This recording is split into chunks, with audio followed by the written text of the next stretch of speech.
চক্রান্ত করে নির্বাচনী আসন বিন্যাসের অভিযোগে ২০০৮ সালে নির্বাচন কমিশনের বিরুদ্ধে আইনি ব্যবস্থার ঘোষণা দিলেন বিএনপি চেয়ারপারসনের উপদেষ্টা সাবেক সংসদ সদস্য মনিরুল হক চৌধুরী। রোববার লং মার্চ শেষে তিনি সাংবাদিকদের এসব কথা জানান। পরে কুমিল্লার সাবেক ৯ নির্বাচনী এলাকা পুনর্বহাল রাখার দাবিতে কুমিল্লার আঞ্চলিক নির্বাচন কর্মকর্তা দুলাল তালুকদারের কাছে একটি স্মারকলিপি দেয়া হয়।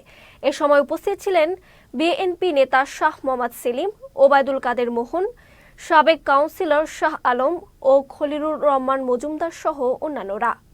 নির্বাচন কমিশনের কাছে আমরা প্রস্তাব দিয়েছি, কাগজ দিয়েছি, যুক্তি দিয়েছি, ইতিহাস দিয়েছি, আইন দিয়েছি এবং এইটাও হাইকোর্টের রায় আছে যে নির্বাচনী এলাকা লোটাস কামাল গঠন করেছিল আমাকে বাদ দিয়ে একটা নির্বাচন করে বোর্ড ছাড়া এমপি হওয়ার জন্য, সেই এলাকা অবৈধ ডিক্লেয়ার হয়েছে ২০১৪ সালের আগে। ২০১৪ সালে অবৈধ ডিক্লেয়ার হওয়ার পরে উনি আরেকটা রূপ নিল, সেটা নাঙ্গলকোট ব্যাংকে দিয়ে আরেকটা নমুনা করলো, আরেকটা এলাকা।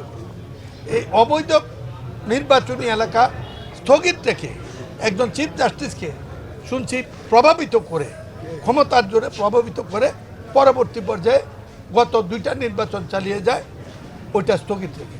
আজকে হাইকোর্টে আমরা যাচ্ছি, হাইকোর্টে জানুয়ারিতে যাব। ওই নির্বাচনী স্টে অর্ডার যদি উঠে যায় তাইলে অবৈধ হয়ে গেল।